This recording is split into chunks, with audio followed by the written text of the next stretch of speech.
বিসমিল্লাহির রহমানির রহিম নাহমাদুল্লাহিল আযীম ওয়া নুসাল্লি আলা রাসূলিহিল আমিন আম্মা বাদ। লাইফ লেসন্স তথা জীবনের পাঠ কোর্সের ভূমিকা নিয়ে আলোচনা করছি। সাথে আছি আমি মাওলানা মোহাম্মদ হোসেন। আমরা প্রথমেই কিছু প্রাসঙ্গিক বিষয় নিয়ে আলোচনা করব এবং তারপরে আমাদের মৌলিক আলোচনার দিকে এগিয়ে যাব ইনশাআল্লাহ। সর্বপ্রথম দুইটি প্রশ্ন দিয়ে শুরু করতে চাচ্ছি। প্রথম প্রশ্ন হলো লাইফ লেসন্স বলতে কি বোঝায়, এবং দ্বিতীয় প্রশ্ন হলো লাইফ লেসন্স বা জীবনে পাঠ জানা কেন দরকার। তো আমরা প্রথম প্রশ্নের উত্তর দিয়ে শুরু করি। প্রথম প্রশ্ন, লাইফ লেসন্স বলতে কি বোঝায়।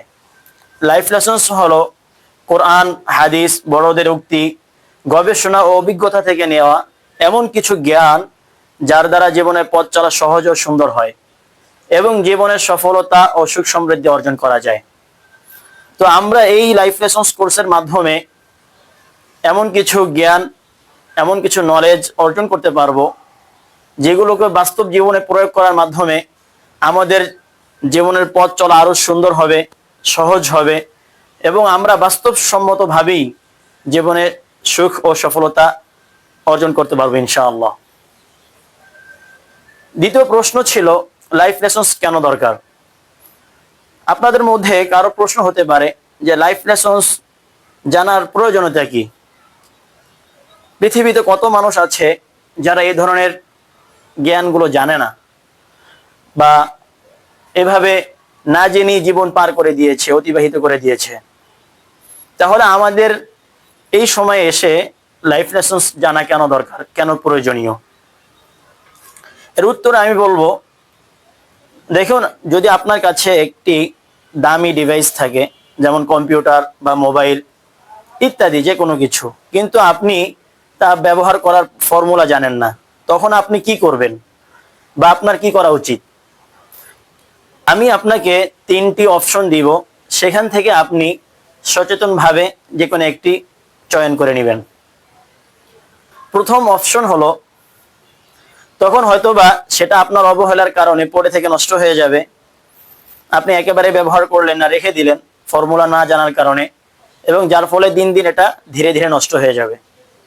দ্বিতীয় হলো, আপনাকে নিজের পক্ষ থেকে অনেক কষ্ট করে শিখতে হবে। আপনি অল্প অল্প করে প্রচেষ্টার মাধ্যমে শিখতে থাকবেন এবং সেক্ষেত্রে সেই ডিভাইস বা সেই পণ্যটির ক্ষতিগ্রস্ত হওয়ার সম্ভাবনা প্রচুর পরিমাণ রয়েছে। কারণ হতে পারে আপনি যেই নিয়মে শিখতে চাচ্ছেন বা যেই নিয়ম প্রয়োগ করছেন সেটা তার জন্য ক্ষতিকর ছিল। তখন এই অবস্থাতে একে তো প্রচুর পরিমাণ কষ্ট করতে হবে আপনাকে, আর দ্বিতীয়ত সেই ডিভাইসটিও নষ্ট হয়ে যাওয়ার সমূহ সম্ভাবনা রয়েছে। এবং সর্বশেষ তৃতীয় অপশন হচ্ছে, আপনি কারো কাছ থেকে তার ফর্মুলাটা জেনে সেই অনুযায়ী ব্যবহার করার মাধ্যমে যথাযথভাবে উপকৃত হবেন। এখন একজন আপনি সচেতন মানুষ হিসেবে আশা করতে পারি যে অবশ্যই তৃতীয় বিষয়টিকে চয়ন করে নেবেন। কিন্তু দুঃখজনক হলেও সত্য যে আল্লাহ তাআলা আমাদেরকে অনেকগুলো মূল্যবান সম্পদ দিয়েছেন, যেমন মেধা, চিন্তা ও কল্পনা করার শক্তি, হায়াত তথা জীবন ইত্যাদি ইত্যাদি। কিন্তু আমরা সেগুলোকে হয়তোবা অবহেলা নষ্ট করে দেই, অথবা সঠিকভাবে ব্যবহার না জানার কারণে সারা জীবন কষ্ট করতে থাকি। অথচ উচিত হলো সেগুলোর ফর্মুলা জেনে সঠিকভাবে ব্যবহার করার মাধ্যমে নিজের ও সমাজের উন্নয়ন করা। এবং পৃথিবীতে যারা আমাদের বড় পূর্বপুরুষ ছিলেন এবং বিশেষত কোরআন হাদিস থেকে নিয়ে এবং গবেষণা থেকে যদি আমরা এই বিষয়গুলোকে আগে ভাগে জানতে পারি এবং সেগুলোকে প্রয়োগ করে আমাদের জীবনকে আরো সহজ ও সুন্দর করতে পারি, আমাদের সচেতন মানুষ হিসেবে তৃতীয় অপশনটি গ্রহণ করা উচিত বলে আমি মনে করি। তাহলে আমরা যেন আমাদের এই জীবনটাকে আরো বেশি মিনিংফুল এবং সাকসেসফুল বানাতে পারি, সেই লক্ষ্যে কিছু লাইফ লেসন্স নিয়ে আলোচনা করবে ইনশাআল্লাহ। এখন সিদ্ধান্ত আপনার, হয়তোবা জীবনটাকে সুন্দরভাবে ডিজাইন করে অতিবাহিত করবেন লাইফ লেসন্স গুলো জেনে জীবনকে আরো সহজ ও সুন্দর করে তুলবেন, অথবা এলোমেলোভাবে জীবনের দিনগুলো কাটিয়ে দিবেন। তবে আপনি একজন সচেতন মানুষ হিসেবে, এবং যেহেতু এই পর্যন্ত চলে আসছেন, আমি আশাবাদী যে অবশ্যই আপনি সামনের বিষয়গুলোকে খুব ভালোভাবে বুঝে সেগুলোকে বাস্তবায়ন করার মাধ্যমে জীবনের সুখ সফলতা অর্জনের পথেই আপনি এগিয়ে যাবেন ইনশাআল্লাহ। এই পর্যায়ে আমরা জীবনের পার্ট নম্বর 1 বা প্রথম পার্ট লাইফ লেসন্স এর মধ্যে সবচেয়ে বেশি গুরুত্বপূর্ণ যে বিষয়টি সেটি নিয়ে আলোচনা করব। এই প্রথম বিষয়টির নাম দেওয়া হয়েছে 7 piece for design your life, অর্থাৎ সুখী, সফল ও সামঞ্জস্য একটি জীবন অর্জন করার জন্য 7টি পি এর মাধ্যমে একটি ফর্মুলা তৈরি করা হয়েছে। যদি আপনি সেগুলোকে যথাযথভাবে বাস্তবায়ন করতে পারেন, তাহলে ইনশাআল্লাহ একটি সুখী, সফল এবং সামঞ্জস্যপূর্ণ জীবন অর্জন করতে পারবেন। সেই 7টি বিষয় কি কি? Number 1 priority, number 2 purpose, number 3 planning, number 4 practice, number 5 personality, number 6 peoples এবং নাম্বার 7 প্রোটেক্টর। এর প্রত্যেকটি বিষয় নিয়ে আমরা দীর্ঘ আলোচনা করব ইনশাআল্লাহ। তো সর্বপ্রথম নাম্বার 1 প্রথম পি অর্থাৎ প্রায়োরিটি নিয়ে আলোচনা করব। প্রায়োরিটি মানে হচ্ছে অগ্রাধিকার। এখন আপনার জীবনের সর্বোচ্চ অগ্রাধিকার গুলো কি কি, যেগুলোকে কখনোই আপনি কম্প্রোমাইজ করবেন না বা ত্যাগ করবেন না, বরং এগুলোর জন্য আপনি অন্য যে কোনো কিছু ত্যাগ করতে রাজি আছেন। এই বিষয়টাকে খুবই গভীরভাবে বের করতে পারা অত্যন্ত জরুরি একটি বিষয়, যে আমার জীবনের সবচেয়ে প্রায়োরিটি এবং সবচেয়ে বেশি অগ্রাধিকার পাবে এমন বিষয়গুলো কি কি, যেগুলো আমার জীবনের প্রতিটা ক্ষেত্রে সর্বপ্রথম আমি এগুলোর মাধ্যমে প্যারামিটার হিসাবে মেপে নিব। এখন মানুষের জীবনে এক একজনের প্রায়োরিটি এক একটা হয়ে থাকে। যেমন দেখেন, কারো প্রায়োরিটি হলো ধর্ম, কারো শিক্ষা, কারো ফ্যামিলি, কারো চাকরি বা কেরিয়ার, কারো ব্যবসা বা প্রতিষ্ঠান, কারো সামাজিক স্ট্যাটাস, আবার কারো হচ্ছে হালালভাবে উপার্জন করা, ইত্যাদি ইত্যাদি। এর বাহিরেও মানুষের বিভিন্ন ধরনের প্রায়োরিটি থাকতে পারে। এখন আপনি আপনার জীবনের প্রায়োরিটিগুলো কি কি, সেগুলোকে খুব ঠান্ডা মাথায়, খুব গভীরভাবে চিন্তা করে বের করে ফেলুন এবং কষ্ট করে লিখে ফেলুন। এখন আপনি আপনার জীবনের সর্বোচ্চ 5টি অগ্রাধিকার লিখে ফেলুন এবং তারপর সেগুলোকে সিরিয়াল অনুযায়ী নাম্বার দিয়ে লিখুন। সবচেয়ে বেশি অগ্রাধিকার যোগ্য বিষয়টি প্রথমে, তারপরে দ্বিতীয়, তারপর তৃতীয়, এইভাবে। কারণ কি? কারণ হচ্ছে যখন আপনার এই 5টি প্রায়োরিটির মধ্যে তার মধ্যে সবচেয়ে বেশি প্রায়োরিটি যেটাই পাবে তাকে প্রথমে রাখবেন, তখন এই প্রায়োরিটি লিস্টের মধ্যে যদি কখনো সংঘর্ষ হয়, যেমন একে অপর বিরোধী হয়ে যায়, তখন আপনি সর্বপ্রথম যেটা সেটাকে প্রাধান্য দেবেন। যেমন হতে পারে আপনার ধর্ম এবং ক্যারিয়ার দুটার মধ্যে কোনো কারণে বিবাদ দেখা গেল, যে এমন ক্যারিয়ারে আপনি চলে গেলেন যেখানে ধর্ম পালন করা যাচ্ছে না। এখন সেক্ষেত্রে যদি আপনার ফার্স্ট প্রায়োরিটি হয় ধর্ম, তখন আপনি অবশ্যই ক্যারিয়ারকে কম্প্রোমাইজ করবেন। তখন আপনি আপনার জীবনের সর্বোচ্চ অগ্রাধিকারগুলো 5টি প্রায়োরিটি লিখে ফেলুন এবং তারপরে সেগুলোকে সিরিয়াল অনুযায়ী নাম্বার দিয়ে লিখুন। আচ্ছা, এখন আমরা বুঝার চেষ্টা করব আমাদের জীবনে অগ্রাধিকার বা প্রায়োরিটি নির্ধারণ করা কেন জরুরি। কারণ হচ্ছে আমাদের জীবনে অগ্রাধিকারগুলো নির্ধারণ না করার কারণে আমরা নিজের অজান্তে এমন মানুষকে অনুসরণ করি যার প্রায়োরিটি, যার অগ্রাধিকার আমার থেকে সম্পূর্ণ ভিন্ন।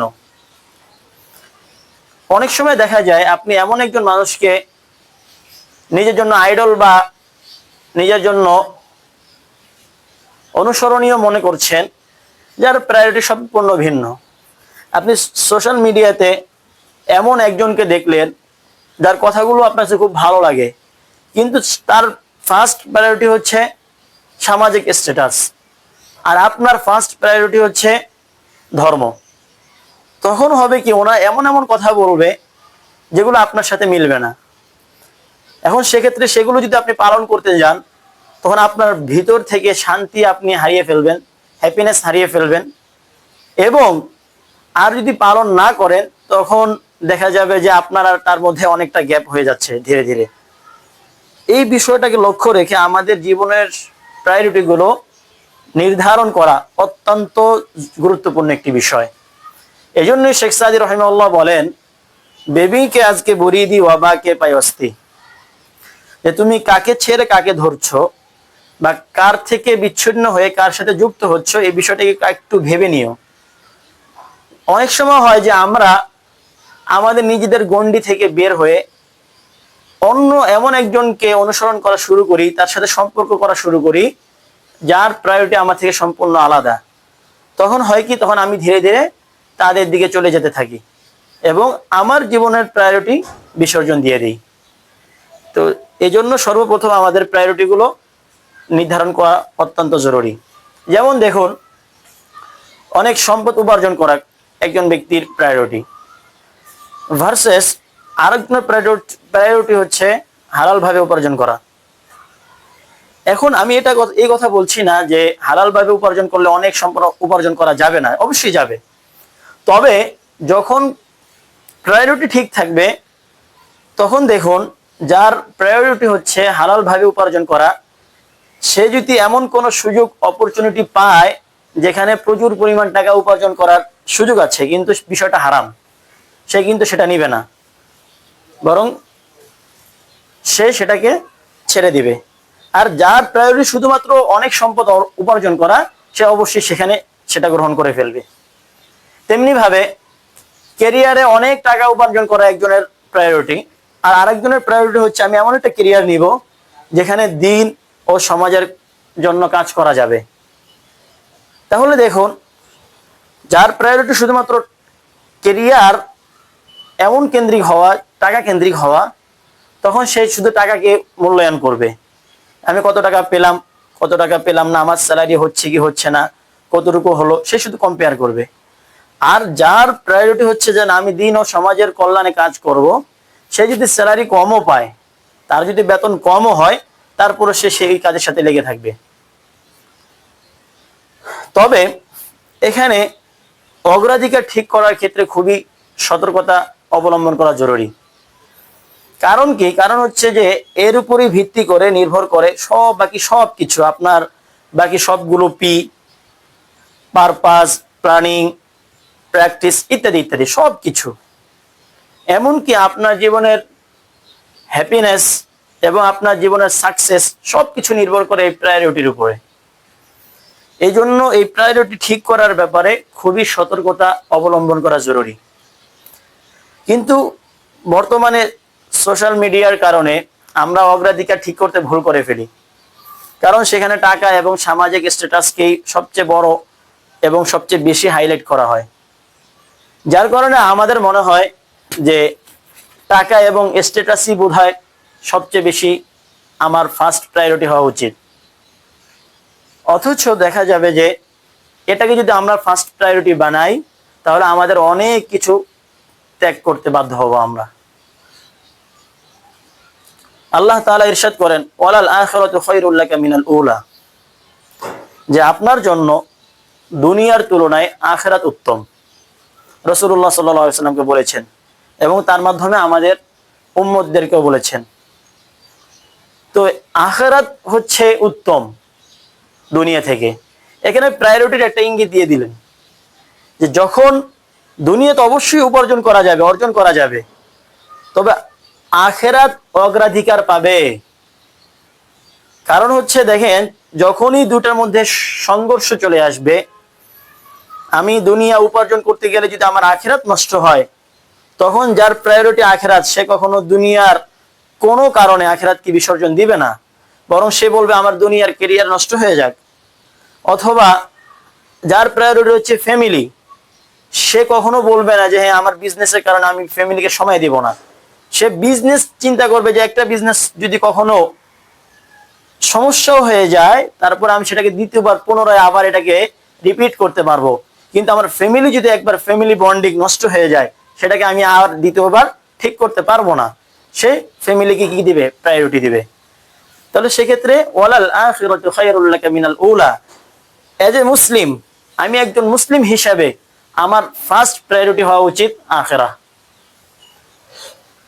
এখন আপনি ভাবতে পারেন নিজের প্রায়োরিটিগুলো নিয়ে, এবং আপনি প্রয়োজনে দীর্ঘ সময় নিয়ে তারপরে কোরআন এবং হাদিসকে সামনে রেখে ওলামায়ে কেরামের সাথে পরামর্শ করে নিজের প্রায়োরিটিগুলো ঠিক করুন।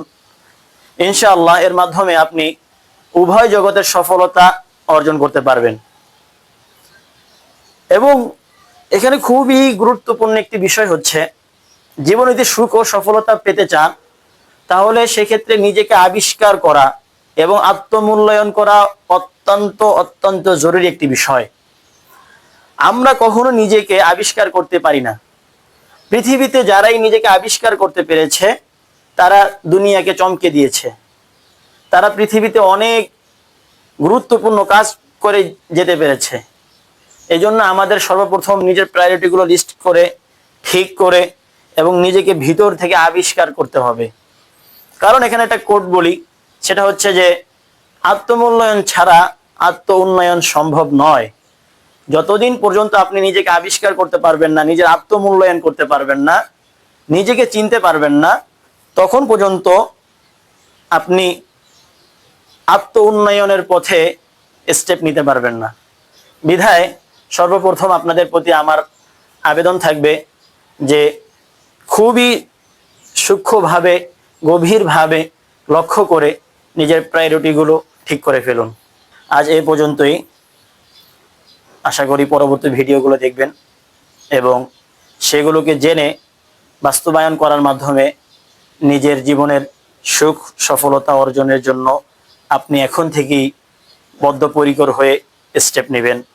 সকলের জন্য শুভকামনা রইল। আসসালামু আলাইকুম ওয়া রাহমাতুল্লাহি ওয়া বারাকাতুহু।